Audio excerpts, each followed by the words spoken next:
So upcoming Friday nights, me and the degenerate boys that we're coming back with the betting show.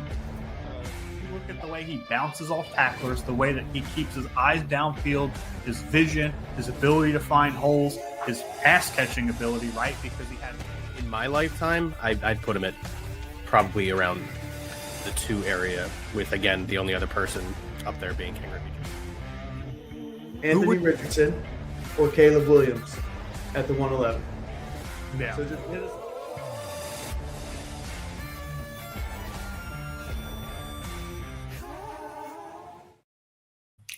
Ladies and gentlemen, welcome back to another episode of BSing Sports, where we do a little BS and we talk a whole lot of sports. I am your host on this Sunday afternoon / morning, wherever you are listening to this from podcast. My co-host, Jake Krogan, who is usually with me, is running a little bit late. He went to church this morning, so he will be on momentarily. He did let me know that he was going to be on about 10 minutes after, but because of the way we stream to Facebook, I figured I could start the stream now and, kind of pick up when he joins the studio. Speaking of which, he just hopped in. Looks like his computer's being a little slow. Anyway, so the topic of today's episode is Dynasty offseason wrap-up. So we just completed all 3 weeks of the preseason. Every team is going to start their roster cuts now, and we are going to analyze what current Dynasty values look like team by team. We're going to organize them by division, but we're going to go team by team, talk about a couple players who this offseason really spiked, really sunk, just kind of get an all-encompassing view, whereas last week we did specific buys and sells and pick one player each per position. Now we get to kind of go over the whole scope of each team and see how the Dynasty outlook looks like across each team. Jake, welcome to the show, man. What's up, buddy? Yeah, definitely going to have to start driving myself to church. So, we obviously we videoed this show last Monday, and now we're doing this on Sunday. Jake and I will sit down. We'll figure out a time and a date that works best for us. We probably won't be doing Sundays at noon just because everybody 2 weeks from now is going to be sitting down waiting on their couches ready for football. But we figured, you don't have that opportunity this week, so you might as well tune in and listen to us. Exactly. So, Jake, how was church, man? Church was great, man. They ran a little long. A lot of people got baptized today, so running behind schedule today. You know what? It's all good. I started the video. I think you were gone about 2 minutes. I talked to people about where you were. I talked to people about what we plan on talking about on the show today. That sort of thing. So, yeah. Oh, yeah. Jake, have you had a chance to look at the sheet at all? No, zero actually. Fun fact. So that is partially my fault. I did not update it until this morning. Most of you may or may not know I'm a very early riser. Even on the weekends, I'm up at about 5:30 in the morning. That is when I am most productive. Once the clock strikes noon, there is nothing getting done. It's not that important. So that's kind of why that happened that way. And Jake is the exact opposite. He is not an early riser. That isn't true at all. I'm an early riser, just 1 hour behind you. So your 5 a.m. is my 4 a.m. I'm not rising at that time. You're also not rising up at 5:30 a.m. your time either. I literally wake up every day at 5 a.m. You wake up on weekdays at 5 a.m. because you have a job. Why are we even arguing this? It's irrelevant. Yes, I'm behind schedule, ladies and gentlemen. I do apologize for that. My computer is running slow. I did see you start it up, and I was at my computer. It's just running. I could tell because you jumped in the studio and your screen, like the screen at the bottom, was black for a little while. So it's all good. Yeah, so me personally, I don't. There are a couple teams here where something very minimal to touch on, or I have nothing to touch on at all as far as the skill position players and their values go in the Dynasty. But starting with the AFC East. The first team that I have on the list is the Buffalo Bills, and in my opinion, there is nothing that I've seen this offseason that necessarily changes anybody's value drastically. I figured pretty much from the jump James Cook was going to sign some sort of extension with the Buffalo Bills. I don't think this extension means he gets more workload, but it does, secure a job opportunity for him. There's still question marks as to who the number one pass catcher really is going to be. If there's anybody really worth calling the number one pass catcher, could be a week-to-week thing. Jake, do you have anything on the Buffalo Bills, like as far as dynasty values shift for any position player throughout this offseason? Dynasty values, not so much.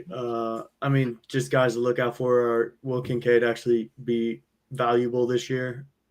Will he take that step up that everybody expects him to take? Because, like you said, there isn't really a pass-catching dominant player on that team. We have Khalil Shakir, but outside of that, there's not really – yeah. We have Khalil Shakir. So, if you can get Kincaid, he is cheaper right now than his value has been. And so if you want to buy him, gamble on that. To me, that's kind of the same type of gamble you're going to get with Kyle Pitts. Who would you rather have? Honestly, I'd rather have Dalton Kincaid. And that's wild because I think Kyle Pitts actually might have a good year this year with that offense. But every year I feel like we're saying that. But I would take the risk on Kincaid. I'd give up a second rounder. I'd probably rather have Pitts, but that's, for me, I think the last show we did before we took our hiatus, I had Pitts and Kincaid in the same tier. So, which is like strictly rebuild. If you're contending, you do not want those guys as your starting tight end. So, no, not at all. It's just a nice second tight end to have on your roster. For sure. Moving on to the Dolphins. Couple of people that, players that I saw throughout the offseason kind of rise in value a tad bit. One is Ollie Gordon, which, as you know, he was the Doak Walker Award winner in 2023 for the NCAA's best running back. And then 2024 was a bit of a disaster for him. He was not particularly good. And largely, a large portion of that was due to the fact that Oklahoma State's offensive line was terrible. You could see the yards gained before contact changed drastically from 2023 to 2024. He did put on a little bit of size. Ollie Gordon came into the combine huge, I think 236 pounds, which is not something people really expected to see. That being said, we talked about him a little bit on last week's show. We were talking about Jalen Wright as a good dynasty stash. I think Ollie Gordon's finding a way to carve out a role for himself in this offense, particularly with Devon Achane already being hurt again. This calf injury seems to be something that is lingering, something that doesn't look like it's going to go away fully anytime soon. So I'm curious to see how involved Ollie Gordon is. And if he gets, 10 to 12 touches week one, that's going to be significant for his dynasty value. The other player I have on watch is Malik Washington. He was a third-round pick last year, and he seems very explosive. He was getting reps with the ones yesterday. Tua threw him a touchdown pass. They seem to be peppering him targets with the ones. Now that could be a, hey, let's really see what we have with this guy, or a maybe this guy has something in him. So I do have general concerns about the Dolphins as a whole, right? They are very Tua reliant. The floor just absolutely falls out from underneath of them if Tua gets hurt.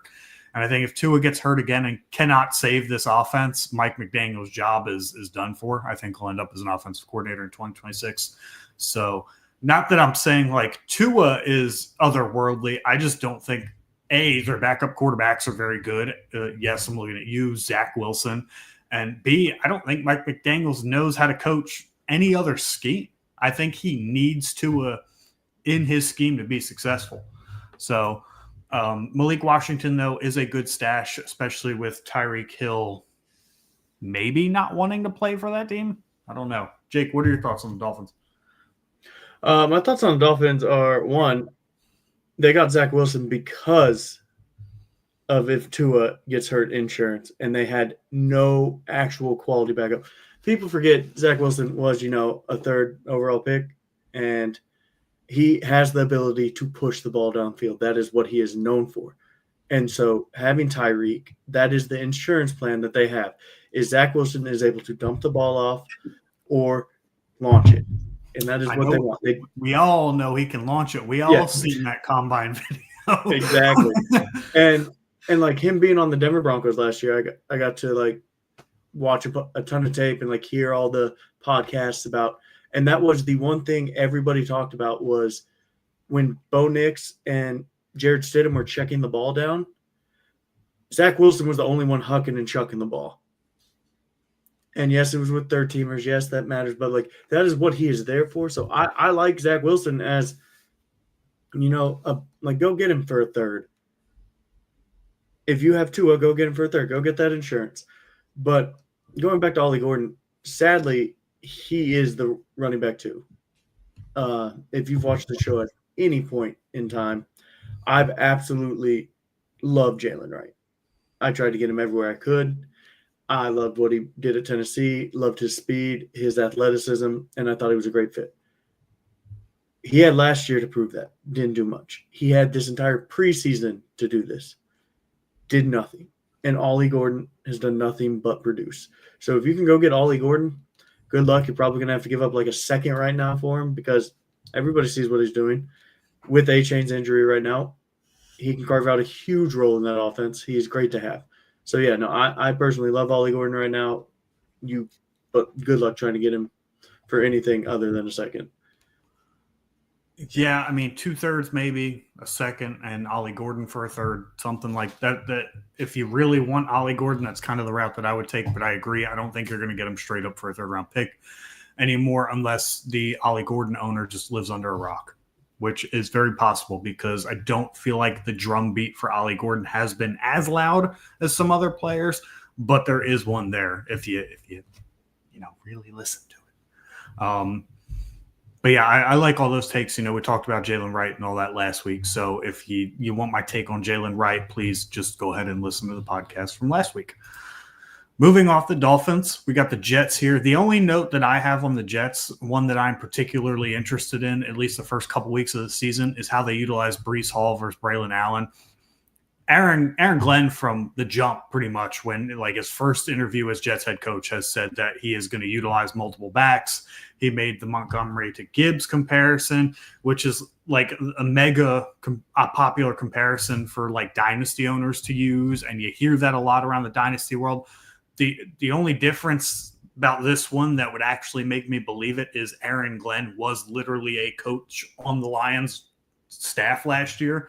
So he actually has, the insights to how they, particularly utilize Montgomery versus Gibbs instead of just watching the, box score and saying, Montgomery got his 18 touches, Gibbs got his 18 touches, blah, blah, blah. No, there's actual insight there. So I'm real curious to see how these guys are utilized. There has been a steady drumbeat for both backs getting, a large portion of the workload, Hall in the passing game and Allen taking more carries. Jake, do you have anything else on the Jets? Do you have anything you want to add about, this kind of battle here? And what are your price points on these two players right now? Price point on these two players is like for Hall, you want a late first. Like I'm not giving up Hall unless I'm getting a first. I would agree with that. As far as Allen goes, Allen, you can, if you're a contending team, you give up your second with ease. But honestly, I wouldn't trade for Allen. I want to see it. And yes, I'm one of those guys that waits and kind of pays, extra the next day because he waited. But also, I think Breece Hall is that guy. He's proven he's that guy. And there's just too many question marks on this offense with Justin Fields and how he's going to affect everything. Like, I wouldn't be shocked if they load the box and expect Justin Fields to throw the football. And Ryan's over here trying to fix the light. I'm listening to you. You're talking about. Oh, no, it's fine. But you're talking about Justin can't throw the football Fields. Oh, yeah, no, I know. Yeah. But I mean, hey, he's going to get you those rushing yards. He's going to be a top 10 fantasy quarterback every weekend. He's benched, yep. Yep. I don't think he gets benched. Who they got? Tyrod Taylor? 36-year-old Tyrod Taylor? Dude, to be honest with you, most of Tyrod Taylor's problems come from, like, the training staff. They don't even come from Tyrod Taylor. No, Tyrod Taylor's a safe pick, but they pay Justin Fields the 2 years. I think they want to see what they get with him. He opens up that offense for fantasy-wise, and that's kind of what you want. he's going to force feed the ball to Garrett Wilson because I'm pretty sure he's one of the top first read throwers in the NFL. So to me, that's kind of just where you go with that. I don't have anything immediately in front of me to validate that stat, but I would believe it. I would believe it. Based on the amount of targets DJ Moore got when they were both in Chicago together, I'd believe it. Yep. So, yeah, that's all I have for the Jets. I wasn't actually serious about Justin Fields getting benched. I do agree. I think he gets the full year, largely in part to the fact that I don't think the Jets are going to be competitive no matter who their quarterback is. The Bills are obviously the cream of the crop there. And then the rest of the division is kind of weird, so to speak. Very, very possible. There are definite avenues to where the other three teams in the division all finish below 500. So that's something to keep an eye on. Just me being part of BSing Sports Bets, I have the Dolphins winning this division as the surprise pick. If Tua stays healthy, I think they win. I hope you did not parlay that into a division winners thing. I did. For the sake of your funds. I mean, it was a $20 parlay for $330K payout. So, did you parlay all the division winners? Yep. Yeah, I've done that before. I think I did that now. Actually, I got to go back and look, make sure I did do that. It's just fun to do. It's one of those. Hey, cool. I might be one of those next, great Twitter stories. Is the guy gonna hold? If that thing gets up to remotely like 50K, I'm out. I'm way out. I don't need the 330. I have a bold take for you. I think the Patriots finish better than the Dolphins do. See, that's to me not a bold take. Yeah, I don't think it's super bold for Vegas either. I saw their line the other day at 8.5 wins, and I'm like, the first thing I thought of was Vegas agrees with me that outside of Buffalo, the rest of this division's a mess. Yeah. Even with Tua healthy, I don't love the Dolphins. There's just something off there. I think the shine of Mike McDaniels is worn out. But we're done talking about the Dolphins. So do a whole podcast on the Dolphins. Right. So we do have to finish up the AFC East because we're already 17 and a half minutes in and haven't even finished the first division. So two players that I would love to sit here and talk about. One is probably the runner-up of preseason Dynasty darlings is Efton Chisholm, who looked like the next Julian Edelman throughout the entire preseason. There was a small drumbeat for him in the offseason.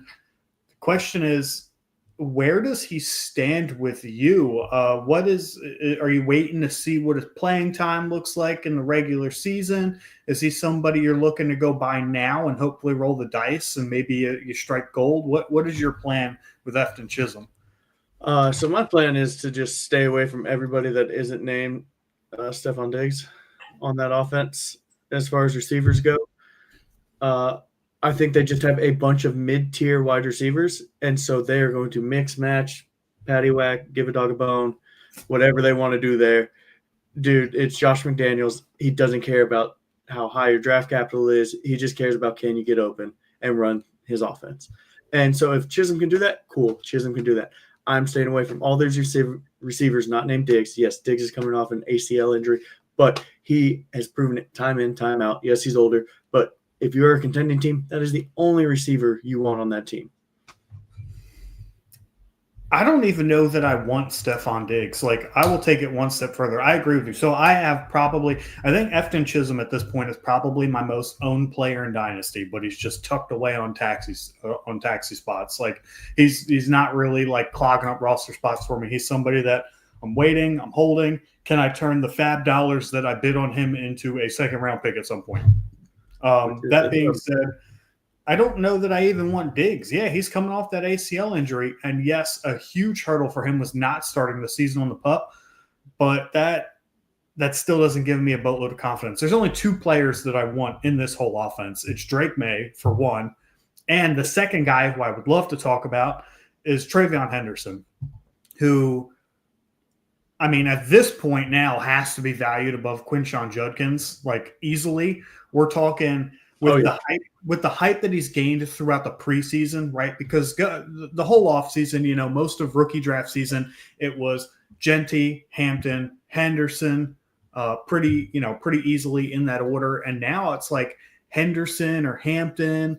Henderson has really gained a lot of steam, and it's not like Hampton has done anything to hurt his value, but Henderson just looks explosive. He's going to be involved in the passing game there.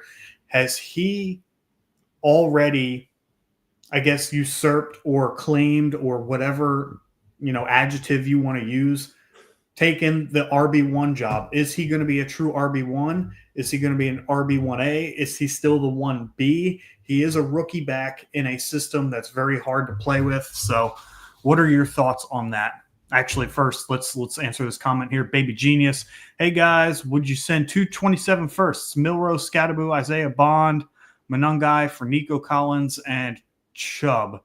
So for me, this is 227 firsts for Nico Collins. I would. Oh, yeah. Yeah. If you're competing this year, I would kiss those picks goodbye. Oh, never mind. I misheard that. Yeah, if you're competing, you want Nico. As much as I love the 2027 draft class, and I think everybody does, and I see a role where Milroe plays this year, and go watch last week's episode. I talked about Milroe. Scadaboo, oof, man, that's if you're competing, you go Nico. No ifs, ands, or buts. But if you're a mid-team tier, I would keep those 2027s. Yeah, that's kind of where I'm at. It's those mid-tier teams that's like a question. So what's the league size, and do you have like a roundabout like where you finished last year?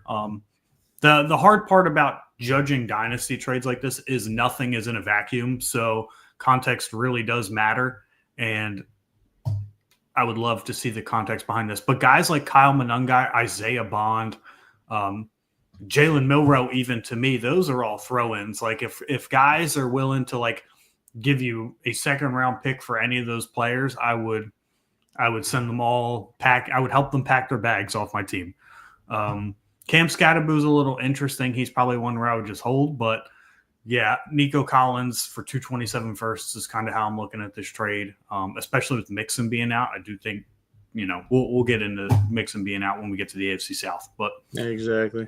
Yep. So Drake May, Travion Henderson. Back to Travion Henderson. What are your thoughts on Travion there? No, I love Travion Henderson, but honestly, I think I might like Stevenson as probably one of the better handcuffs in this league. Henderson had a history of injuries at Ohio State, but his talent is undeniable on what he is going to be able to do. He's going to catch passes out of the backfield. He is lightning quick, and if he stays healthy, he is going to be a running back one, like top 12 running back in fantasy football. No ifs, ands, or buts. The Patriots look to be behind in a bunch of games, so I can see them passing dump offs. Like, I just love what he's done so far in the preseason as well, how he's looked. So his health is the only question mark. Go get Stevenson. If you have Henderson, go throw a shoot. I don't even know what if you're a contender with Henderson, go give up your second for Stevenson. Yeah, honestly, just go do protect your asset. Yep, and that's what I would do. Baby Genius says, by the way, thank you for commenting. Baby Genius, go ahead and give us a subscription on YouTube if you haven't done so already.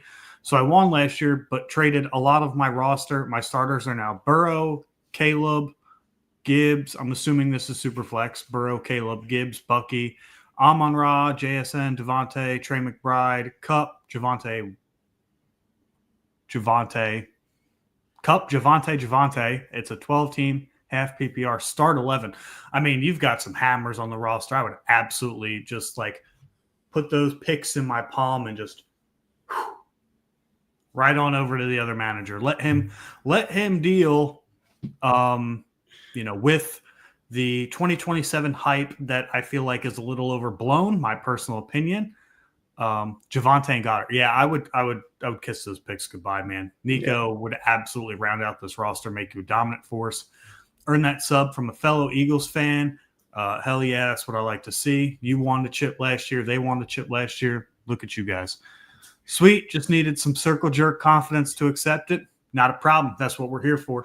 Hell yeah, brother. We appreciate you joining, man. And we ask questions all day. We will be here at some point every week. If you missed the beginning of the show, Jake and I have to decide when we want to do this regularly. But we'll get back to you guys on that. Just go ahead and subscribe and turn notifications on. True. Very, very true. All right, let's move on to the AFC North here. We're about half an hour into the show, and we've talked about one division. Speed round. Go. Yeah, so for the Ravens, I've got nothing substantial. Nobody really did anything. Nothing happened. Starting Ravens. Got it. Yeah, well, I just want to get it out of the way because nothing happened. Nothing happened, in my opinion. There's nothing to talk about.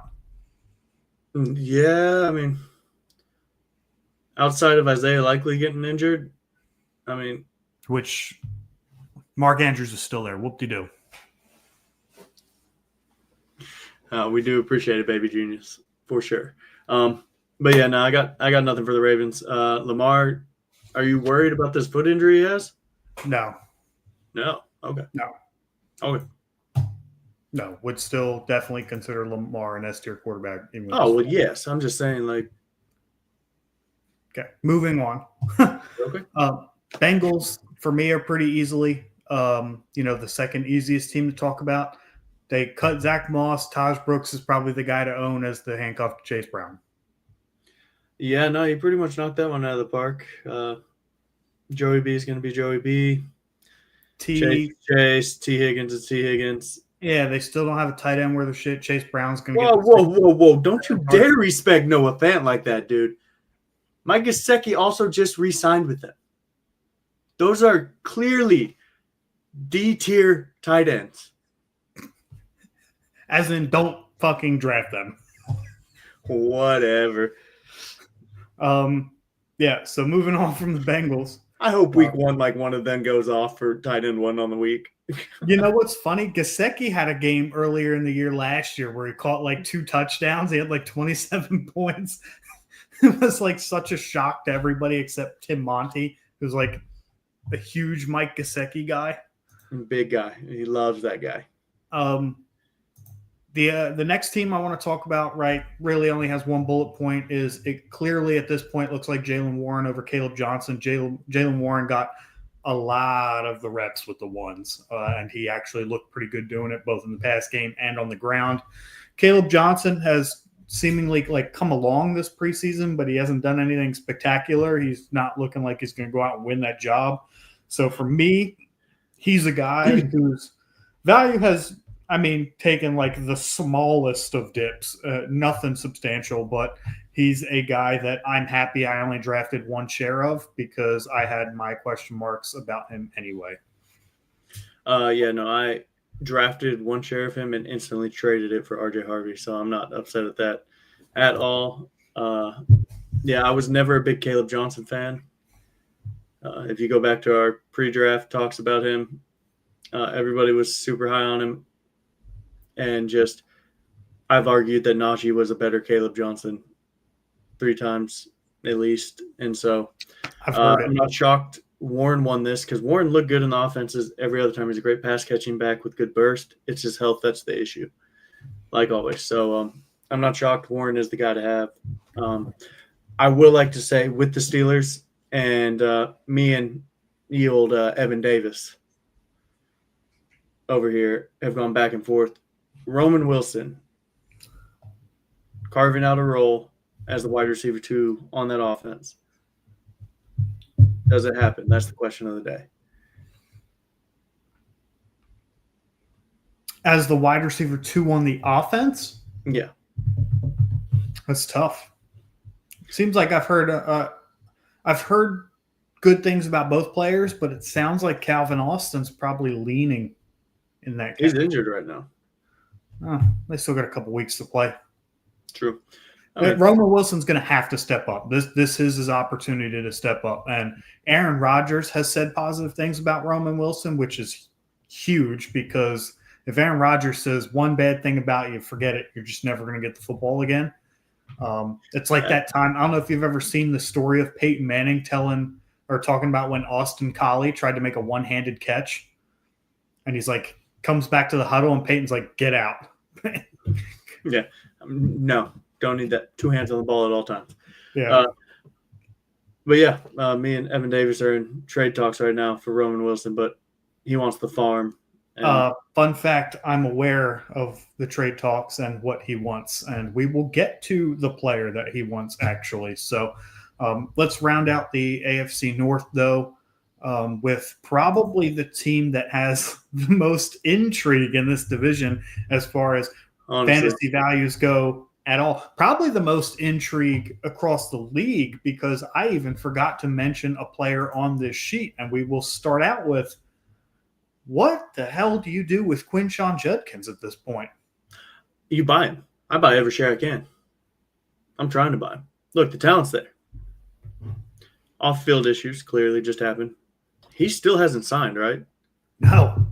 Yeah. So I don't know what to do, but you buy him on the cheap. I've gotten a second rounder for him, so. And I think that's just great. I would love to get a second round pick for Quinshon Judkins, but I think the fact that get Quinshon Judkins for a second round pick, but I think the fact that most of his managers invested like a mid first round pick in him, nobody's willing to. Very few managers are at this point like, I'm out. Especially since now he has been cleared of those charges. I think those managers really are holding out hope, but I think him missing the entire preseason, not being with the team because he's technically not on a team. That's a problem, especially for his first year. Dylan Sampson got the first team reps with Joe Flacco yesterday. And Dylan Sampson, if you remember way back to our pre-draft episode, was one of my guys. Mm-hmm. So Dylan Sampson to the moon, man. Jerome Ford, yes, Jerome Ford will probably get his touches. In a backfield without Quinshon Judkins, I would assume that Jerome Ford, being the veteran, will start out as a 1A. I think that quickly changes because there's nothing special about Jerome Ford, and Dylan Sampson is a very explosive, very powerful back. So this is probably, for me, a great buy window for Dylan Sampson. I think the buy window for Quinshon Judkins opens up even more once week 1 comes around, and he's still not on the field. Yeah, no, 1,000%. Love Dylan Sampson. Can't really get him because I came to the conclusion everyone that owns Judkins went out of their way to go get Sampson some way, somehow. I have one Dylan Sampson share, which made me so upset. But the fact that I did that was part of my draft strategy with this particular draft class, was to diversify as much as possible. Same. So there are a lot of guys that I only ended up with one share of. Yeah, the only person that I own a billion shares of is RJ Harvey. Yep, and a billion minus one, because that was my number one guy, and there's not a chance that you're going to get him in drunk traders. So, yep, I have him in one league. I have Dylan Sampson in one league. Let's move on to the next topic with the Browns. Joe Flacco was named the starting QB, I think, last week, and he went 9 of 10 with a touchdown this past week. So, I mean, it's his only preseason outing. When you've been in the league 20 years, you don't need that many preseason reps. I think you'll agree with me. I think we've both said this before. Joe Flacco is easily the best quarterback to lift the value fantasy-wise for all the pass catchers on the offense. I'm so glad that I own multiple shares of David Njoku. I'm actually going to flex him week 1 against you, because in his 2 games against the Cincinnati Bengals last year, he combined for like 47 points. So I would expect him with Flacco to just go off again. Christian Gutierrez, a great co-host on the BSing Sports Betting Pod, says, nice fridge. You would think that he'd at least put like a Broncos rally towel or something on that thing, just like right up there with a magnet. We'll see. We'll see what I can do. I'll address that more. So I'm assuming you agree with that take. Joe Flacco is probably the best choice for if you own a piece of the Browns offense, you're happy Joe Flacco is starting. Oh, absolutely. Yeah, no, he's the guy to have. I have a ton of Jerry Jeudy shares. I have a ton of Tillman shares. So I'm happy that Joe Flacco is there. I have a few Njoku shares. Not as many as you.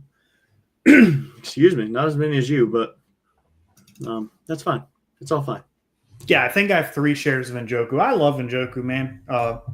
Underrated value, underrated tight end.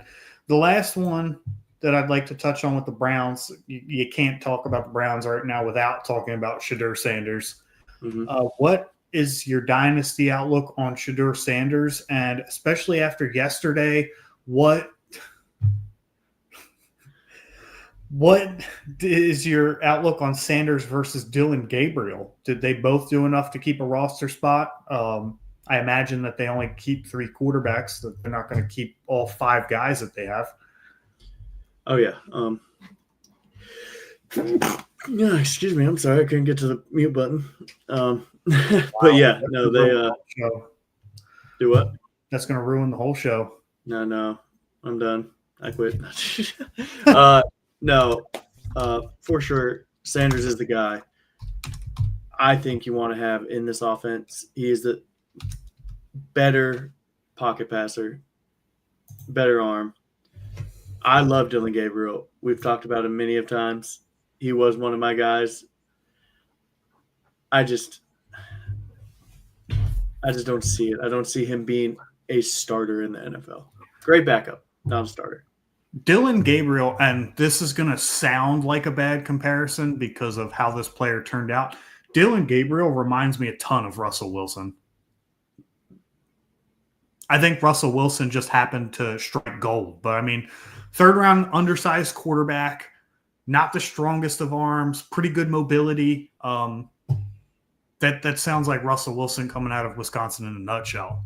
The fact of the matter is, again, Russell Wilson just, I think, struck gold, landed in a great spot, landed in a scheme that worked for him. They could bring out the best in him. Do I think that, if Russell Wilson was drafted 9 times, he ends up a Super Bowl champion and with the career that he's had? No, probably 8 out of 10 times that flunks out, but, it's okay. Christian Gutierrez says Dylan Gabriel's had the better preseason. Granted, he has had more reps. I see a lot of back and forth about yesterday's game on Twitter in regards to should they left Shedeur Sanders out to dry, put bad O-linemen in. The reality is, if you sit there and watch those sacks that he took, a lot of them were the fact that he just held onto the ball way too long, which was a problem that you and I discussed, and every scout discussed, in the fact that, in college, he was, holding onto the ball way too long, trying to make these heroic plays. And Dylan Gabriel is more fit, to kind of get the ball out of his hands a little bit. So I think Shedeur did some good things in the preseason. I think he did some bad things. I think Dylan Gabriel did some good things. I think Dylan Gabriel did some bad things too. He didn't look particularly great against the Eagles either. So, but that's just a matter of, it is what it is. And I'm just trying to predict what I think will happen. I think Shedeur and Dylan Gabriel both make the roster. I think Dylan Gabriel is probably the number 2 quarterback. And I think they cut Kenny Pickett and Tyler Huntley. Oh, yeah, absolutely. But also around what you sent me, yes, I think that would probably be for the best. Okay. But yeah, no, it's crazy. The Browns are the storyline for sure. Okay, ladies and gentlemen, we have updated the ticker at the bottom, Dynasty Offseason Wrap-Up AFC, because we have done 2 divisions of the AFC, and we are 40 minutes into the show. I have a 2:20 tea time, so I need to get the hell out of here. Nobody will judge you for that, ever. Yeah, absolutely. Not on this show, certainly not. We are all very big golfers. So next division, AFC South. This one as a whole has a lot of intrigue too. There's one kind of big point that I want to touch on with each team. We will start with the Titans, though, just because I feel like that this point is, I feel like you and I disagree on this, actually. Maybe not the point I'm trying to make, but about the player. Cam Ward has got to be the least talked about first overall pick quarterback in NFL history. Cam Ward, yeah, no, absolutely. Go 95. Crazy. Wow. He would be happy with the 95. I'm hurt. I'm really hurt. Oh, man, I'm itching to get to the golf course. You're itching? You should get that checked, dude. Right? It's not healthy. No. But shoot a 95. Hey, Gooch, you and I are going to talk after this, okay? Anyway, Cam Ward, at least talk about number 1 overall pick. Yes, absolutely. And I mean, for good reason. This quarterback class was not deep. It wasn't anything special. And he went to probably the least cared about football team right now in the NFL, which is the Tennessee Titans. So it's not shocking to me that happened. And I mean, what else can you do? Yeah. I like Cam Ward. I think Cam Ward did a lot of good things this preseason. And I tried to watch Cam Ward. I don't like stat watching in the preseason. It doesn't really tell you much of anything because you got guys potentially playing with backups or third strings. You know, maybe the starting quarterback has the backup offensive line in there, whatever. Some of his throws and the way he looked in the pocket, moving his head, scanning, looking downfield, I think Cam Ward did a lot of good things in the preseason. I don't think that he's going to be necessarily somebody that hits a super high ceiling in Dynasty ever because he's not a huge runner. But I think that, you know, as he continues to develop, if the Titans can correctly build a team around him, he could be a low-end QB1. Yeah, no, absolutely. Low-end QB1, I don't know. I think he's going to be our new tier for quarterback 2 play. Derek Carr retired. He's going to be the DJ Moores of quarterbacks. Yeah, he is going to be the Derek Carr now fill-in. It's going to be the Cam Ward tier. That's how I see this going. He has the arm talent. I think he has the ability to read defenses and all that.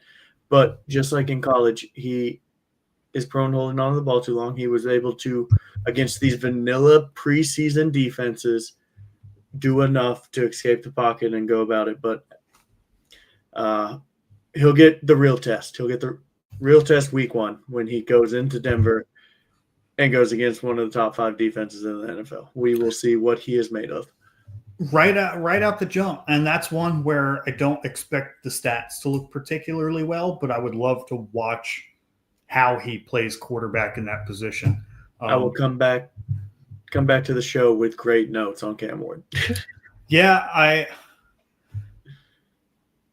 I'm actually benching Calvin Ridley in a league specifically because they're playing the Broncos. And if they had anybody else to take the pressure off Calvin Ridley and get Pat Surtain with one eye somewhere else, I would start Calvin Ridley. But the reality is, like, he is the only thing close to a legitimate weapon that they have. Yeah, no, Calvin Ridley is the guy to have there. Do not sleep on Tony Pollard, though. Specifically not Chigokonkwo. I'm talking about pass catchers. Oh, okay. I mean, still, I don't know. I'm kind of big on Tony Pollard. Right no, especially early in the season. If Spears misses time, I'm wheels up on Tony Pollard, dude. Like, I'm trying to send like my seconds for Tony Pollard right now, which is just insane in my head. But that's how high I am on Tony Pollard right now. Yeah, no, I have Tony Pollard in a couple leagues. I drafted him in the Scott Fish Bowl. I am super wheels up for him. That being said, I might still start. The real question is Calvin Ridley or David Montgomery. Like, where do I want to take my risks? Right now, I'm leaning Montgomery. I'm sure I'll change my mind on it a couple times, but you know, I'll let that play out. So, right. Go ahead. I was going to say, right now, to me, it is 1,000% Pollard. But if Gibbs goes down, it's Montgomery. But that's because Spears is out. So Pollard's getting all the workload. Well, no. So I have Pollard in a totally separate league. The league where I'm talking about benching Ridley, it's either him or Montgomery. Like, okay. My bad. Sorry. Yeah. Misheard you. Sorry. It's a PPR league, but I do feel like Montgomery's a really safe play. So it's kind of. Okay. He's going to get a touchdown. It's fine. Mm-hmm. Texans, Joe Mixon, not a peep. I don't know.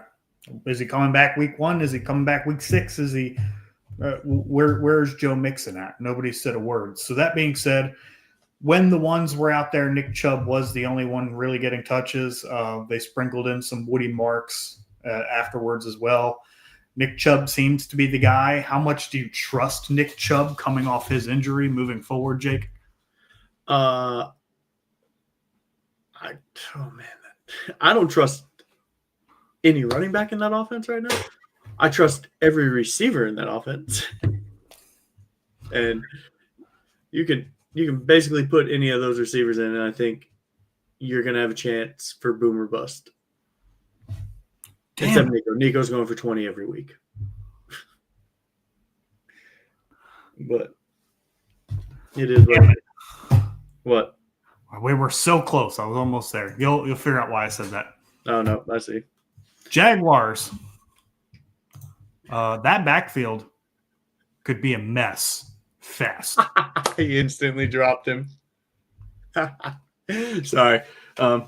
We will get there when we get there. Yeah, so a trade just went down in a league. I was really hoping that accepts would have been hit after I wanted to talk about this particular player because I wanted to crush Jake's hopes and dreams. But that being said, let's talk about the Jaguars first. This backfield could become really messy, like really fast. So week 1 of the preseason, Travis Etienne got all the snaps on the drives with the first team. Week 2, Tank Bigsby got all the snaps with the first team drive. And then week 3, both of them and Bayshaw Tootin are all sitting with the starters, which tells me that this backfield is going to get messy fast, and it's probably going to take an injury for somebody to come out as a clear front runner. This concerns me a little bit. I do have a bunch of shares of Travis Etienne. I do have quite a few shares of Tank Bigsby, so I'll probably, unless I absolutely have to, not start either of those players and just kind of see how the usage unfolds. The usage is easy. It's Travis Etienne. No ifs, ands, or buts. Doesn't matter. I wrote on a little yellow sticky note, Travis Etienne. That's it. No matter what. That's all I did. I don't think Tank Bigsby is as good as we thought, and I think Tootin is just a rookie. So, yeah, and Tootin fumbled his first snap in training camp. So, I mean, he's just dead, right? There's no way he ever turns Don't need him. relevant. Yeah, no. Complete trash. Totally unusable. Yeah, never going to turn into anything. So, but that backfield has the potential to become messy fast. I agree, though. Right now, the player that I want to own is Travis Etienne, but we'll see what direction that goes. Gucci says every wide receiver in that offense, ? Talking about the Texans. Oh, yeah, name 10 of them. Okay. Nico Collins 9 times and Jaden Higgins. Higgins, Joel, Kirk. I mean, Joel, Schultz. Joel. It's Noel. Yeah, that's what I said, Noel. I knew what I meant. The guy from Iowa State. That's all that matters. That's Jaden Higgins. Second guy. I named 5, Gucci. That's all you're going to need to know. They traded Mechie.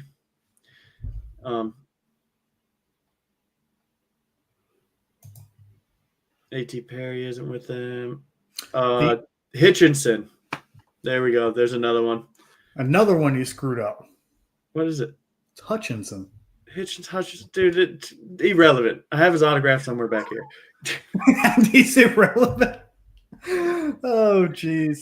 Dude, Isn't he an Iowa State guy, too? I think he is. Huh. The Texans are going to trade for Brock Purdy. They're just going to have Iowa State, like, all over the offense. Iowa State all over the offense. Oh, well. They need Brock Purdy and Breece Hall, and they're good to go, man. The Colts probably with the second most intrigue based off of one bullet point, because this one bullet point affects everybody that you're going to put in your dynasty roster. That's on the Colts. Daniel Jones over Anthony Richardson. This is a great piece of news for Jonathan Taylor, Michael Pittman,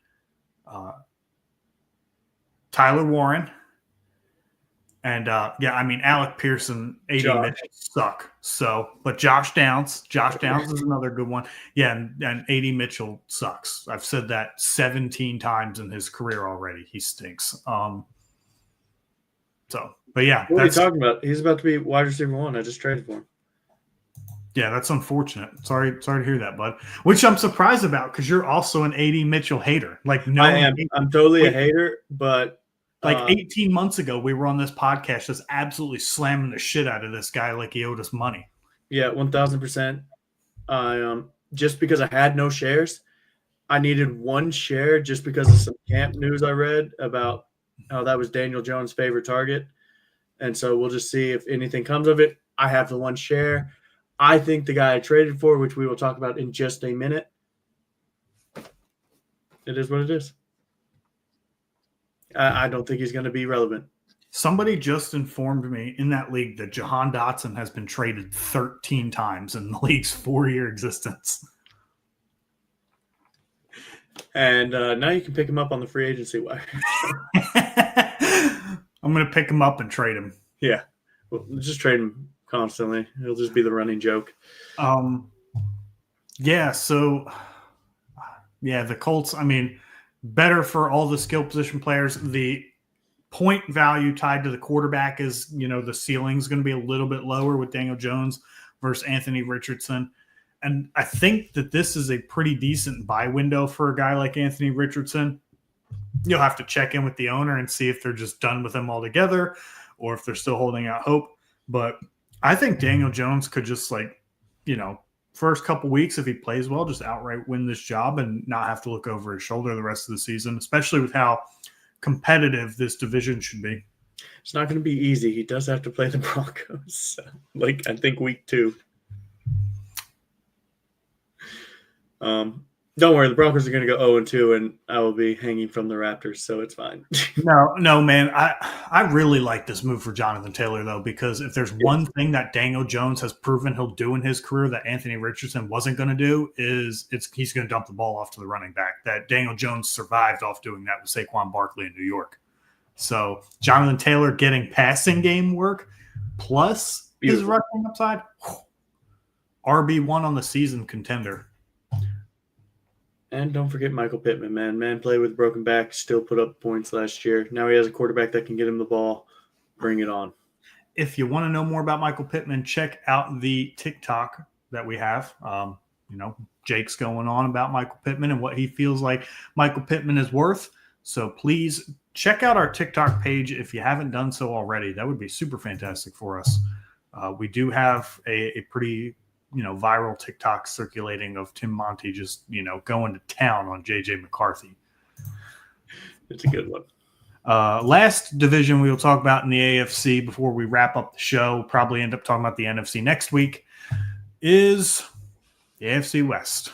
And I will let you start out with the Broncos. Jake, the first point that I have is for Dynasty, Cortland Sutton is still the only pass catcher I want.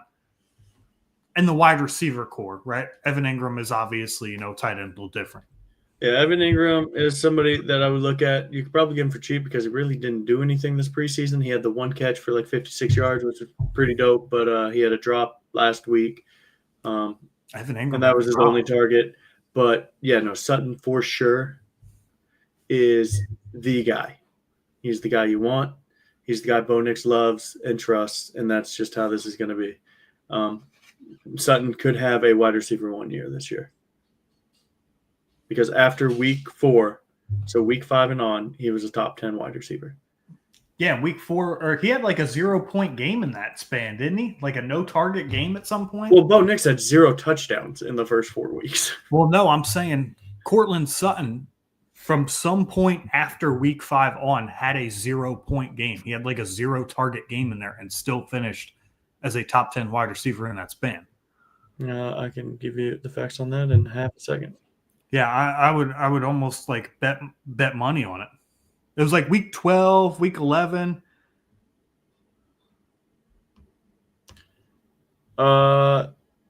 Week 7. Week 7, yeah. Yeah, played 86% of the snaps, didn't have a single target.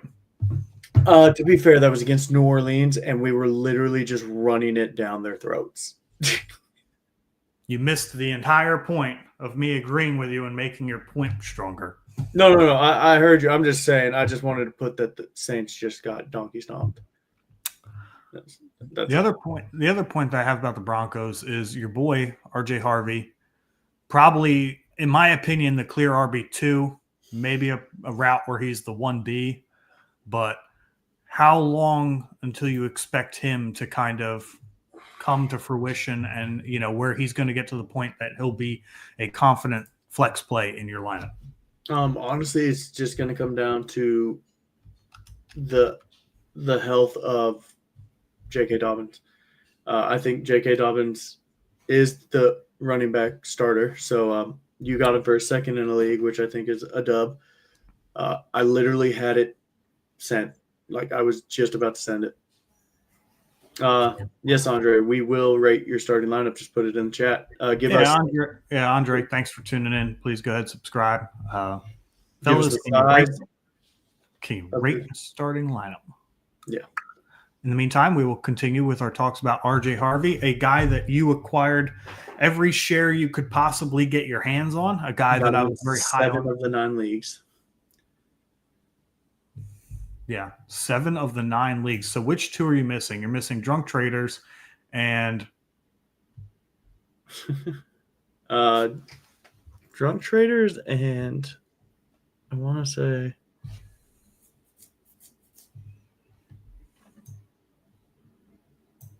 say SB has him in another league of ours.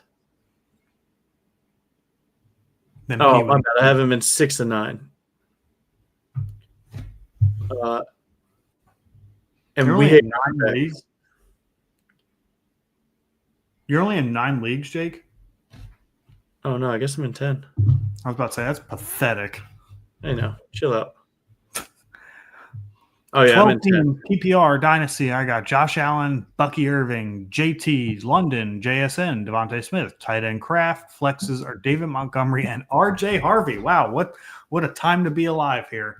I have all my picks as well. Where should I look to upgrade? I want to win the chip this year. So my assessment is Bucky, JT, Montgomery, Harvey. That's a strong running back room, right? You don't necessarily need another starting caliber running back. You're fine there. I think I would attack a flex worthy player is where I would first start to go, because again, between the lowered ceiling of Montgomery and the question mark usage RJ Harvey is going to get, especially in the beginning of the season, I would look to upgrade that somewhere. Doesn't necessarily have to be a running back. Again, I think your running back room is strong. You can attack a wide receiver, and your first round pick in a 12 team is something that I probably would feel confident giving up at this point. I think you have a strong enough roster to where that should be a later pick. I honestly would try and do Kraft and a first and try and go after somebody like Trey McBride if you can. I would try and upgrade your tight end position. I'm not a big believer in Kraft. So to me, the Rashee Rice owner wants Diggs and a 27 first. Thoughts on that? I would do that. Yep, I'd do that too. Yeah, because A, that saves your 2026 first round pick to make another move. B, Diggs, by the time that pick comes to fruition, is going to be definitely a wash. And yes, I know we have that looming suspension for Rashee Rice, but again, you have your first round pick from this upcoming season. You can make a move there, upgrade a position, kind of somebody that'll hold you over until Rashee Rice comes back. We don't know how long that suspension is going to be, but no matter how long it is, it's a drop in the bucket when it comes to Dynasty, lifetime. So I think that's a great move. I would make that move. Mm-hmm. Yeah, no, I agree. Same thing. That's what I would do. I would still try and upgrade Kraft if I could. Just saying. I think if you make this move, that opens you up to be able to upgrade Kraft with your 26 first. I'm not a huge Kraft guy. He's a guy that's gained a lot of steam in the last 12 months. But without this move, crazy part is the McBride owner has Bowers as well. Then I feel like you should be able to do that easily. I see. If I was a Bowers and McBride owner, I wouldn't do that, because I would look to send one of those to strengthen a position somewhere else. Yeah, like if I don't have Bowers and McBride, maybe Kittle in that conversation, like I'm not starting 2 tight ends on a regular basis. So makes sense. But yeah, that Rashee Rice move I would definitely do, and then I would personally go out and try and get a flex-worthy player. Should I try to upgrade Devonta Smith? ? I don't think so. If you really paint the picture, the lowest passing volume offense by a country mile last year, Devontae Smith averaged over 15 points per game. He actually averaged more points per game than Jackson Smith and Jigba, so take that for what it's worth. I'm not even going to try and argue that one. But yeah, no. Man, I'd try and get McBride personally, but I see Ryan's point on why he wouldn't trade that. So, I mean, that's me as a Bowers McBride owner. Maybe they're looking to tear down and have a different tight end. Can't hurt to try. You'll never know that owner's intentions unless you try. But definitely do the Rice trade. Yeah, the Rice trade for sure, no doubt. If that's all the Rice owner's asking for, you're getting off pretty easy there. Yep. So the Broncos, RJ Harvey. I think we talked about that one. Talked about Sutton. So then let's talk about the Chiefs real quick since we've got Rashee Rice. Outside of a potential suspension looming, which a lot of dynasty managers will overreact to a lot more than I will, I don't have anything. Pacheco's the guy. Don't overthink it. And yeah. My backup receiver. Dude, you got Pittman? Oh, dude, put Pittman in over Harvey, honestly. Yeah, my backup receivers are Trey Harris, Diggs, Pittman, and he's got Kyle Pitts. So, yeah, I would definitely look to upgrade tight end. Yeah. Then I would do the Rashee Rice trade and look to upgrade tight end with Crafton at 26 first. I would also, since we're talking about the AFC West and Trey Harris came up, let's talk about the Chargers. Trey Harris, is he like alive? Dude, I wish I had any type of inclination of what the heck he is doing because I have nothing. I have one Trey Harris share, and I tried to trade it, and nobody wants it. And so I see in your notes here you have behind Lambert Smith. Yeah, no, Lambert Smith has been the preseason darling. He has been the Chargers wide receiver one, essentially. And I don't blame him. He made plays. He's continued to make plays. Well, not only that, and I said this in Drunk Traders with somebody. I think it was Joey that I was talking about this with. Keenan Allen's back. This was an immediate sign that Trey Harris, they did not like what they were seeing in Trey Harris right away. Not that he can't develop into something, right? I'm not insinuating that. But for this season, I would not expect a ton out of Trey Harris. To me, he's almost a taxi squad candidate. And that's where my expectations are. Moving forward, obviously, they expended pretty decent capital into him. But just watching the last preseason game with the starters, Justin Herbert was targeting Lambert Smith, pretty regularly. He had McConkey in there a couple times, targeted Quentin Johnston. I think those are the number 1 and 2 guys in the offense. Quentin Johnston did leave that game hurt, but Lambert Smith was seeing so many more targets and so much more playing time than Trey Harris with the ones. Yeah, no, I love Lambert Smith there. I think I actually got a few shares of him, so I'm kind of happy. And then the other point that I have is the offensive coordinator, Greg Roman, says no matter who it is, Omarion Hampton will be splitting touches. This is the same guy that gave J.K. Dobbins 227 touches last year. So to Jake's point, no. So no. He froze up. It's a great face for that, by the way. Yeah, sorry, I froze there. So. Yeah, no, your face that it froze on completely agreed with the take that we both have. It was like, no. If you give Omarion Hampton 227 touches, he's a top 15 running back. Yeah. He's going to be a stud in that offense. No ifs, ands, or buts. And it's fine. Totally A-okay. He'll see north of 250 touches. Yep. Yeah. The last team that we're going to talk about today is Jake's favorite team, the Las Vegas Raiders. And we have 2 notes here, one of which is Dante Thornton to the goddamn moon. He saw all the playing time with the ones. He was the primary X receiver and caught the touchdown from Geno Smith. Dante Thornton is somebody that's like really – him and Efton Chisholm are like the 2 guys that are like really cheap that have like ultimate paths to like fantasy relevance right away just because of the way that their team is shaped up. Jacoby, obviously Brock Bowers is going to be the pass catcher to have in Las Vegas, and Jacoby Myers is habitually underrated. But after that, I mean, it's anybody's game. And Dante Thornton, 6'5", runs a 4.3 40, has been running with the ones. It's been noted all offseason he's been running with the ones as the primary X. This is a guy that this is probably your last chance to get cheap. Yeah, no, I mean, definitely in that offense where they need wide receivers, those are the guys you want. I mean, just like with the Rams, with Puka, I know everybody's trying to make those comparisons.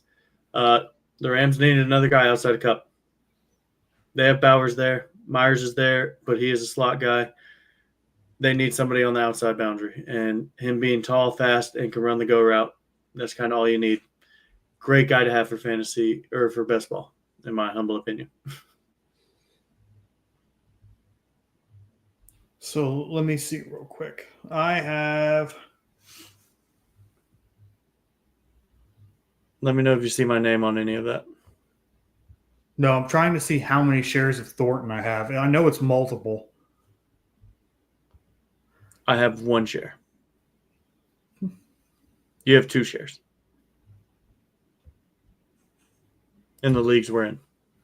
Yeah, I only have 2 shares, but that's fine by me because I think that for spending potential fab dollars on a guy, if you can flip him for a draft pick, that's a pretty serious W right there. Oh, yeah. I'm not into flipping guys that you get off fab for third-round picks, but if he ever reaches like second-round pick territory, that's like maybe we should consider selling this guy. Inversely to Dante Thornton is my notes in the show sheet say this. Is Jack Besh a real person? He is. He caught 2 balls, I want to say. Nope. Saw 1 target. Can't even defend him. He saw 2 targets the game before. And there we go. There was 2 targets, not 2 catches. I apologize. Yeah, is he a real person? Like, he went through the whole offseason, and I didn't hear not. I am in the darkest corners of Dynasty Twitter, Reddit. Like, you can find me just about anywhere. And the only time I ever heard anybody talk about Jack Besh was on Reddit when people were talking about how nobody's saying anything about Jack Besh. I'm not convinced he's a real person. He's a real person, but he's doing the exact same thing he did at LSU. It's the exact same thing he did at TCU. Underwhelmed. Like, the name is there. He has these great moments, and then he just doesn't do anything. And so I just made that trade. If we want to bring up that trade, we totally can. So let's bring up the trade, and then I gotta pick your brain here because I'm that's lost. fine. I'll give the full exposure of it. Yeah, So I want to see the full exposure behind it. So the trade that just went down about 20 minutes ago was Jake received Adonai Mitchell, Roman Wilson, and Sky Moore. You sent Jonathan Mingo, Jahan Dotson, and Jack Besh. Mm-hmm. So what I wanted to know is I received a screenshot where the proposed trade was Sky Moore and a guy you're high on, Roman Wilson, and you were giving up Jack Besh. And the response you gave was, I'm sorry, I can't do that. Or you said, sadly, I can't do this. Why? What do you mean, why? If you like Roman Mitchell. If you like Roman Wilson more than Jack, it sounds like more Jack Besh, I'd have just kicked that to the curb. No, and it's totally fine. Like, no. At one point, I was really just trolling Davis because I was at work. I was busy as hell. And so, like, I would look at it, read it real quick, say something stupid, and walk away and not look at my phone anymore. But no, what I really wanted was Adonai Mitchell, Roman Wilson. Okay, because the screenshot that I'm reading is you saying, I want Wilson. Then that trade offer I just sent out went out, and you said, sadly, I can't do this. And the response was, of course you can't, since you hate fair trades. And you said, not a fair trade at all. I think that's a pretty fair deal, considering Jack Besh is now in the trash category, and so is Roman Wilson and Sky Moore. I'd rather take 2 stabs at trash than 1. No, that's the thing. Is I wanted all 3 stabs of trash. I wanted the third one. He wasn't giving me the third one. That's what I wanted. And like I said, I wasn't giving this much thought. I had completely forgot about it up until I sat down at the fantasy football to do this show, and then I resubmitted the trade he sent me because I guess he pulled it, and then he accepted it. And then he immediately dropped the other 2 players you sent him in the trade. No, it's just hilarious. I love it. Do what you got to do. I wanted all 3. I got all 3, and that is negotiating at its finest. And the reason he wanted Jack Besh that he told me was because his son is named Jack, and he wants to get him into fantasy football this year. And I stopped, and I was like, there's got to be other players named Jack you can acquire. Then I was like, there's not. No, there isn't. I was like, holy shit. It's like we have no relevant players named Jack in fantasy football. Unless you have like 35-man benches. Yeah, right. But yeah, like considering we have 27-man rosters, Jack Besh is very expendable at this point. I haven't heard good, bad, indifferent. I don't know if this guy's white, black. I don't know if he's 5'4" or 6'11". I don't know anything about Jack Besh. Here's all you need to know is he plays in the slot, which is Jonathan Myers or Jacoby Myers. Sorry, not Jonathan Myers. Jacoby Myers. Right? Are you frozen?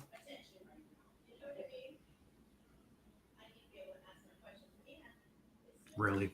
Can y'all hear that? Yes. But also, really? Did you just say Jonathan Myers? Leave me alone.